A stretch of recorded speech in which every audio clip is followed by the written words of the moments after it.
Hello friends, आज ADCA class का चौथा दिन होने वाला है।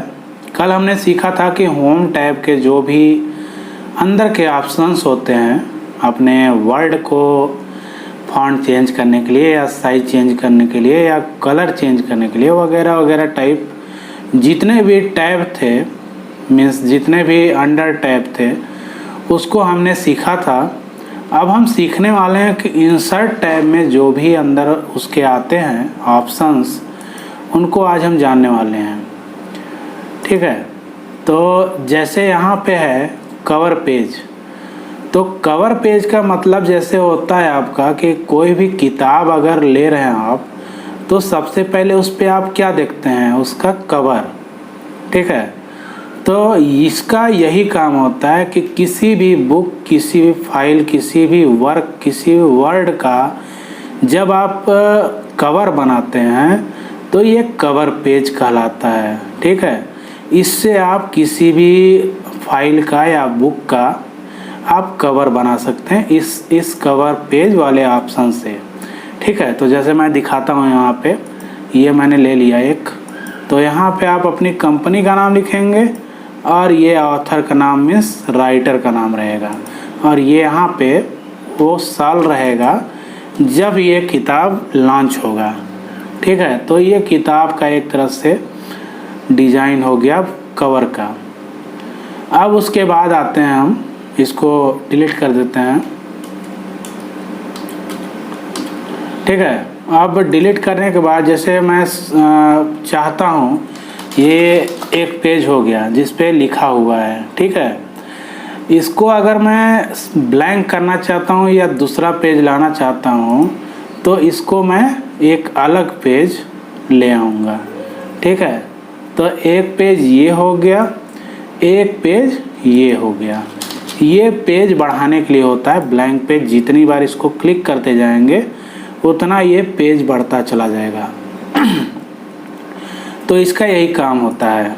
और ये जो पेज ब्रेक है, इसका काम ये होता है कि दो पेजों के बीच में जो तोड़ है या उसको अगर आप मिलाना चाहते हैं या उसको तोड़ना चाहते हैं, कहाँ से तोड़ना चाहते हैं वो भी यहाँ पे डेट आप कर सकते हैं। तो इसका यही काम होता है कि दो पेजों अलग करने के लिए, दो पेजों को अलग करने के लिए इसका यूज किया जाता है। उसके बाद जानते हैं टेबल का काम। जैसे आप MX एक्सेल में आगे सीखेंगे कि जैसे MX एक्सेल में सिर्फ आप टेबल का ही काम कर सकते हैं, टेबल का ही काम कर सकते हैं। लेकिन यहाँ पे क्या है कि यहाँ पे आप वर्ड में भी टेबल बना सकते हैं। जैसे ये मैंने सिलेक्ट किया और यहाँ पे देख सकते हैं आप टेबल है। इसको आप टेबल जब बना लेंगे तो आपको यहाँ पे ऑप्शंस दिखेंगे, उसमें ऑप्शंस आप चुन सकते हैं कि किस तरह का आपको टेबल चाहिए, किस रंग का चाहिए, किस डिज़ाइन का चाहिए, और इसकी लाइनें कितनी मोटी कितनी पतली रहेंगी। तो ये सभी चीज़ें यहाँ डिसाइड होती हैं। ठीक है, तो अब आ जाते हैं बाहर, और टेबल हमने सीख लिया। अब जानते हैं पिक्चर का मतलब ये होता है कि जब हम किसी फाइल को या किसी भी फोटो को, वॉलपेपर को अपने वर्ड पैड में या MS वर्ड में लाने के लिए इसका यूज करें। जैसे पिक्चर पे मैंने क्लिक किया और डेस्कटॉप पे मेरे कुछ पिक्चर्स हुए हैं, तो जैसे इस पिक्चर को मेरे को लाना है तो ये पिक्चर यहाँ पे आ जाती है इंसर्ट टैब से। ये इंसर्ट टैब है, पिक्चर गए, पिक्चर पे हमने सिलेक्ट किया और ये फाइल आ चुकी है। इसको अपने हिसाब से आप करके अपने हिसाब से साइज को सिलेक्ट करके कर सकते हैं। तो ये काम होता है। अब आ जाते हैं क्लिप आर्ट पे। क्लिप आर्ट का मतलब ये होता है कि जब आपको किसी चीज़ का कार्टून, या तो आप किसी फाइल का कार्टून हो चाहते हैं या कंप्यूटर का कार्टून चाहते हैं या कोई भी डिज़ाइन, ऐसा कार्टून टाइप का डिज़ाइन जिसको आप चाहते हैं कि ऐसा चीज़ आ जाए, तो इस पे सर्च करने के लिए इस पे क्लिप आर्ट पे जब क्लिक करेंगे तो यहाँ पे आपको सर्च करने का ऑप्शन आ जाएगा कि आप किसके बारे में सर्च करना चाहते हैं। तो यहाँ पे मैं लिखता हूँ कंप्यूटर जब मैंने लिखा और यहाँ पे ओके किया, तो यहाँ पे आप देख सकते हैं कि नीचे के साइड में कंप्यूटर से रिलेटेड जितना भी इसमें क्लिप आर्ट था वो सभी क्लिप आर्ट इसमें यूज हो सकते हैं। ठीक है, ये सभी क्लिप आर्ट आ चुके हैं, इसको आप यूज करके अपने फाइल में लगा सकते हैं। तो इसको लगाने के लिए भी जान लेते हैं। इसको लगाने के लिए यहाँ पे जो मार्क बना हुआ है यहाँ पे भी आप क्लिक करके इंसर्ट कर सकते हैं, या तो आप डायरेक्टली इस पर क्लिक करेंगे 2 बार तो ये डायरेक्टली आपके फाइल पे आ जाएगा। ये आ चुका है फाइल हमारे यहाँ पे, ये होता है क्लिप आर्ट।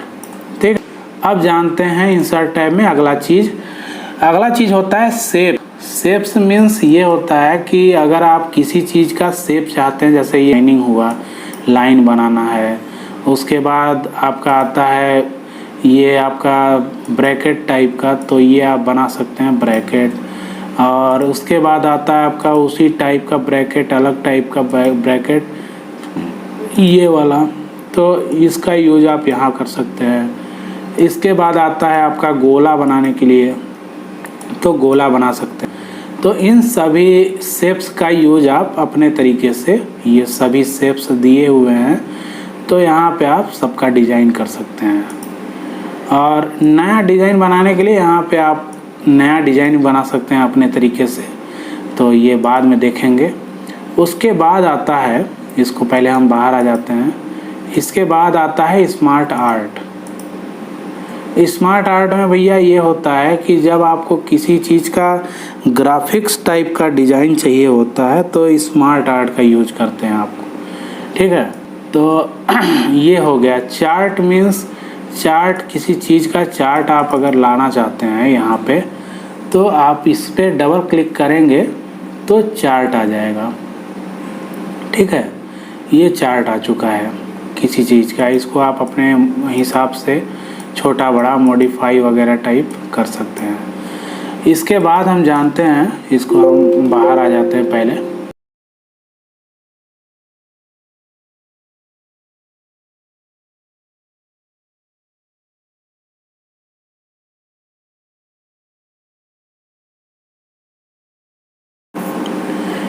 यहाँ पे हम आ चुके हैं बाहर और दोबारा से हम देखते हैं कि चार्ट हो गया। हाइपरलिंक का मतलब ये होता है कि किसी चीज़ को, पिक्चर हो, ईमेल एड्रेस हो, या कोई भी ऐसा चीज़ जो कि वेबसाइट टाइप का होता है, उसको आप किसी वर्ड से, जैसे मैंने यहाँ पे एक वर्ड लिखा, इसको मैंने सिलेक्ट किया और हाइपरलिंक कर दिया। हाइपरलिंक करने के बाद आप अगर किसी डॉक्यूमेंट करना चाहते हैं यहाँ पे तो डॉक्यूमेंट कर सकते हैं, या तो आप एड्रेस रखना चाहते हैं तो ईमेल एड्रेस अपना जो लिखेंगे वो यहाँ पे आ जाएगा। जब कोई भी बंदा क्लिक करेगा तो ऑटोमेटिक उस लिंक पे पहुँच जाएगा। ठीक है, इसका यही मतलब होता है। उसके बाद हम जानते हैं कि ये आपका बुक मार्क क्या होता है। बुक मार्क ऐसा होता है, इसका मतलब कि आप किसी चीज़ को जब किसी चीज़ को मीन्स इस पे सिलेक्ट किए रहेंगे बुक मार्क नेम पे, तो ये आपका यहाँ पे जैसे मैंने ये वर्ड लिखा, ये वर्ड मैंने लिखा, 2 सिलेक्ट किया, यहाँ पे बुक मार्क पे मेरे को ऐड करना है तो ऐड हो जाएगा। यहाँ पे बुक मार्क जो भी मैंने सिलेक्ट करके यहाँ पे लाया होगा वो यहाँ पे आ जाएगा लिंक टाइप का। ठीक है, तो ये भी वही चीज़ होता है, जब आप किसी लिंक को किसी वर्ड पे अटैच करना चाहते हैं तो इसका यूज आप कर सकते हैं। उसके बाद आता है header and footer. Header means इसका मतलब ये होता है कि इसके द्वारा हम पेज के मार्जिन, जो कि छूटे हुए स्थान होते हैं, उसको हम डिजाइन कर सकते हैं अपने तरीके से। जैसे आपके ऊपर, जैसे यहाँ पे ऊपर में इतना वर्ड जो छूटा हुआ है, इतना चीज़ें मीन्स इतना जो जगह छूटा, उसको आप अपने हिसाब से डिज़ाइन कर सकते हैं। जैसे यहाँ पे भी आपको लिखना, लिख दिया मैंने, यहाँ पे भी लिखना है, लिख दिया मैंने, यहाँ पे भी लिखना है, लिख दिया मैंने। तो ये इसका मतलब ये होता है कि हेडर मीन्स किसी चीज़ का हेडिंग। हेडिंग आप अगर किसी चीज़ का लिखना चाहते हैं तो ये हेड टाइप का होता है। यहाँ पे आप किसी भी चीज़ का डिज़ाइन लेके आप अपने तरीके से लिख सकते हैं। जैसे ये मैंने डिज़ाइन लिया, यहाँ पे डॉक्यूमेंट का टाइटल लिखा, यहाँ पे डॉक्यूमेंट का सब टाइटल लिखा, यहाँ पे मेरा नाम आ गया, इसका मीन्स राइटर कौन है। बाकी जो फाइल मीन्स जो बाकी वर्ड्स होते हैं बुक की पूरी किताबें मीन्स जो होती हैं वो यहाँ पे आती हैं नीचे में। इसके बाद हम जानते हैं कि फुटर क्या होता है। फुटर मीन्स ये होता है कि जैसे मैंने हेडर को ऊपर के साइड में जो हेडिंग होता है उसको मैंने क्लियर किया, उसको मैंने जाना कि वो किसी बुक के हेडिंग को एडिट करने के लिए या बनाने के लिए उसका यूज किया जाता है। तो अगर आप किसी बुक के नीचे साइड में जब देखेंगे, नीचे साइड में, तो उसके नीचे साइड में जैसे यहाँ पे आए तो यहाँ पे आप तो लिखे हुए हैं, ठीक है, इसी के जस्ट नीचे ये फुटर होता है। जितना जगह आपका छूटा रहता है वो फुटर कहा जाता है। तो फुटर में आप कोई भी चीज़ अपने डिज़ाइन से लिख सकते हैं। भैया थैंक्स फॉर वाचिंग, जैसे मैं बोलता हूँ वीडियो देखने के लिए धन्यवाद, आपका दिन शुभ रहे। तो यहाँ पे ऐसे ही आप लिख सकते हैं कि भैया बुक पढ़ने के लिए धन्यवाद, आपका दिन शुभ रहे, ठीक है। तो ये इसका मतलब होता है। पेज नंबर का मतलब ये होता है कि भैया पेज को नंबरिंग कर सकते हैं। जैसे एक नंबर का पेज ये हो गया, उसके बाद अगला पेज जो भी रहेगा उसका नंबर मैं लिख सकता हूँ कि पेज नंबर 2 हो गया है। तो ये आप डिज़ाइन अपने से लेके आप डिज़ाइन बना सकते हैं। इसमें बहुत चीज़ें हैं सीखने के लिए। अब सीखना शुरू करेंगे तो ख़त्म ही नहीं होगा। तो भैया इसका यही मतलब होता है कि आप फुटर में भी और हेडर में भी अपने तरीके से मॉडिफिकेशन कर सकते हैं किसी चीज़ का। तो उसके बाद जानते हैं पेज नंबर हो गया टेक्स्ट बॉक्स। टेक्स्ट बॉक्स का मतलब ये होता है कि आप किसी बॉक्स को अपने बीचों बीच ला सकते हैं फाइल के, और उसमें लिख सकते हैं अपने तरीके से कोई भी चीज़ उस बॉक्स में कि भैया ये चीज़ हमारा इस तरीके से है या इस बारे में है। तो ये चीज़ इसका यूज होता है बॉक्स का, ठीक है। ये हो गया आपका टेक्स्ट बॉक्स। टेक्स्ट बॉक्स में भी आपका बहुत तरीका होता है, बहुत तरीके होते हैं चुनने के लिए। आप जिसको चुनेंगे वो बॉक्स आ जाएगा। अपने तरीके से आप किस साइड का बॉक्स, किस तरह का बॉक्स लेना चाहते हैं वो आप अपने तरीके से चूज कर सकते हैं। जैसे ये राइट साइड आ गया, तो इसी तरीके से सभी बॉक्स आते हैं। और उसके बाद जानते हैं क्विक पार्ट में क्या होता है। क्विक पार्ट का मतलब ये होता है कि आप जब किसी चीज़ को ऑर्गेनाइज करना चाहते हैं, जैसे यहाँ पे ऑथर हुआ, यहाँ एब्स्ट्रैक्ट हुआ, कैटेगरी हुआ, कमेंट हुआ, तो मैं जैसे ऑथर पे क्लिक करता हूँ तो आप बुक के ऑथर का नाम यहाँ पे लिख सकते हैं, ठीक है। उसके बाद क्विक पार्ट में जैसे आते हैं तो यहाँ पे देखेंगे आप, जैसे यहाँ से मैं बाहर आ जाता हूँ, क्विक पार्ट में आप देखेंगे यहाँ पे कैटेगरी है। कैटेगरी का एक ऑप्शन आ जाएगा, किस बारे में है, किस से रिलेटेड ये चीज़ें हैं, तो ये यहाँ पे आ जाएगा। उसके बाद आते हैं तो कंपनी, कौन सी कंपनी के बारे में है, कौन सी कंपनी है इस बुक की। फिर उसके बाद जानते हैं कि इस बुक का मैनेजर या इस कंपनी का मैनेजर कौन है, उसका नाम यहाँ पे आ जाएगा। तो इस तरीके से आप हर चीज़ को डिज़ाइन कर सकते हैं। तो इसका ये मतलब है। उसके बाद जानते हैं कि वर्ड आर्ट। वर्ड आर्ट का क्या मतलब होता है। वर्ड आर्ट का ये मतलब है कि आप जब किसी वर्ड को लिखते हैं या किसी वर्ड को डिज़ाइन बनाने के लिए या डिज़ाइनदार वर्ड लेने के लिए इसका यूज किया जाता है। वर्ड आर्ट का मतलब ये होता है कि आप जैसे यहाँ पे देख रहे हैं कि बहुत तरह के डिज़ाइन, बहुत अलग अलग डिज़ाइन यहाँ पे आए हुए हैं। तो ये इस पर जब क्लिक करेंगे किसी फाइल पे तो यहाँ पे आ जाएगा आपको लिखने। यहाँ पे मैंने लिख दिया कि भैया ये मैंने लिख दिया, ठीक है, ये मैंने लिख दिया अपना नाम। तो ये मेरा नाम है, अगर आप नहीं जानते तो मेरा नाम सुमित श्रीवास्तव है। और तो मैंने यहाँ पे नाम लिख दिया है। तो इसका डिज़ाइन आप देख सकते हैं कि जो मैंने फॉन्ट लिया था उसका डिज़ाइन यहाँ पे आ चुका है। अपने आप अपने तरीके से आप इसको डिज़ाइन कर सकते हैं कि किस तरीके से आप डिज़ाइन करना चाहते हैं इसको। तो इसके बाद इसके अलावा एक और डिज़ाइन मैं दिखा देता हूँ। जैसे ये वर्ड आर्ट है ये वाला, तो इस पर मैं लिखूँगा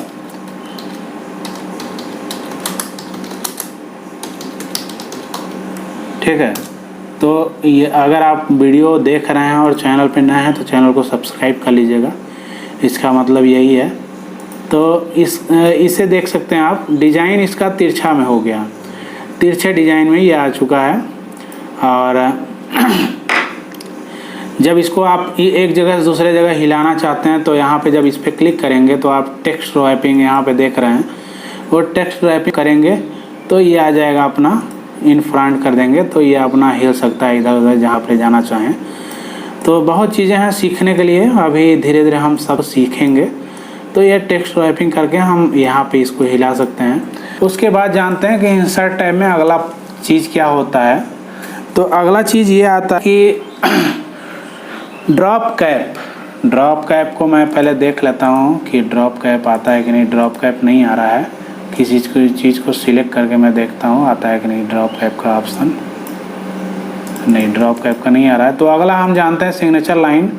सिग्नेचर लाइन मीन्स होता है कि आप किसी चीज़ का सिग्नेचर मीन्स किसी चीज़ का आप साइन ले सकते हैं, यहाँ पे लगा सकते हैं साइन। किसी वेबसाइट से रिलेटेड अगर आप यहाँ पे कोई साइन यूज करना चाहते हैं तो यहाँ पे यूज कर सकते हैं। उसके बाद डेट एंड टाइम लाने के लिए, किसी डेट को यहाँ पे लाने के लिए फाइल में इसका यूज कर सकते हैं। जैसे यहाँ पे मैं डेट लाता हूँ ये वाला, तो ये डेट आ गया। डेट लाने के लिए इसका यूज होता है। ऑब्जेक्ट मीन्स किसी ऑब्जेक्ट को लाने के लिए या किसी ऑब्जेक्ट को यहाँ पे चूज करने के लिए इसका यूज करते हैं। तो ये आपका ऑब्जेक्ट चूज होता है इससे। उसके बाद आता है इक्वेशन। इक्वेशन का मतलब ये होता है कि जब आप, रुक जाइए इसको बाहर में चला जाता हूँ। ये ऑब्जेक्ट आप किसी ऑब्जेक्ट को लाने के लिए था। तो इक्वेशन में इसका मतलब ये होता है कि ये आपका डायरेक्ट मैथ में पहुँचा देगा, मैथ साइंस वगैरह में। तो अगर आप ऐसे तरीके से किसी मैथ से रिलेटेड कोई बुक बना रहे हैं या कोई भी टाइपिंग कर रहे हैं तो इसका यूज आप कर सकते हैं, ठीक है। तो इंसर्ट में इसका ऑप्शन यही होता है कि मैथ से रिलेटेड बहुत से सवाल होते हैं जो कि आप नॉर्मली नहीं लिख पा रहे हैं, तो यहाँ से आप लिखते हैं। फिर उसके बाद जानते हैं कि सिंबल। सिंबल मीन्स जो नॉर्मली आप डॉलर वगैरह का, यूरो वगैरह का सिंबल आप अगर लगाना चाहते हैं अपने फाइल में तो इसका यूज कर सकते हैं आप। सिंबल का यूज यही होता है, जैसे ये यूरो साइन है, उसके बाद बगल में पाउंड साइन है, उसके बगल में येन साइन है। तो ये सभी अलग अलग देशों के जो मीन्स वो होते हैं, रुपए होते हैं। जैसे हमारे इंडिया में रुपया चलता है, वैसे ही सभी देश का अलग अलग अपना रुपया होता है। तो यहाँ पे देख सकते हैं ये कॉपीराइट का ऑप्शन है, कॉपीराइट साइन होता है। इसको यूज करने के लिए आप इंसर्ट टैब पे क्लिक करेंगे तो ये बाहर आ जाएगा अपना। और अगर कोई मान लीजिए आपको नहीं मिल रहा है, जैसे यहाँ सिंबल में नहीं मिला, बहुत चीज़ें नहीं मिलती, तो ये मोर सिंबल में आप जाएंगे, यहाँ पे आप नॉर्मली सभी चीज़ें ले सकते हैं। बाकी चीज़ों के लिए यहाँ पे आप अलग अलग डिज़ाइन ले सकते हैं, फॉन्ट ले सकते हैं, फॉन्ट बदल सकते हैं सबका, और अलग अलग ऑप्शंस हैं यहाँ पे, सबका यूज अलग अलग यूज है। तो इंसर्ट करने के लिए मैंने बता ही दिया, इंसर्ट पे क्लिक करेंगे आप, इंसर्ट कर देंगे, आएंगे देखेंगे इंसर्ट हुआ रहेगा जगह पे भी। जैसे मैं एक चीज़ सिंबल पे यहाँ पे क्लिक किया तो ये आ गया अपना ऑप्शन। तो ये हो गया मोर सिंबल। मोर सिंबल में कोई भी आप चूज करते हैं सिंबल तो अपना बाहर लाने के लिए वो आ जाता है। तो आज की क्लास यही थी, इंसर्ट टैब हम सीख चुके हैं। अगली क्लास होगी पेज लेआउट की, कि अपने वर्ड को बनाने के लिए जब हम किसी वर्ड को बनाते हैं तो उसके पहले हम चूज करते हैं अपने पेज को, पेज अपने तरीके से मॉडिफाई करते हैं, तब उसके बाद उसमें लिखना शुरू करते हैं। तो पेज लेआउट में वो काम होता है। तो अगला टैब होने वाला है पेज लेआउट। आज की क्लास पसंद आया तो वीडियो को लाइक कीजिएगा, चैनल पे नया है तो चैनल को सब्सक्राइब कीजिएगा, वीडियो के नीचे दिया हुआ कमेंट बॉक्स में कमेंट जरूर करके बताइएगा कि भैया आपको वीडियो पसंद आया, कैसा लगा क्लास, हमें रिव्यू जरूर दीजिएगा। वीडियो को दोस्तों के साथ शेयर कीजिएगा। वीडियो देखने के लिए धन्यवाद।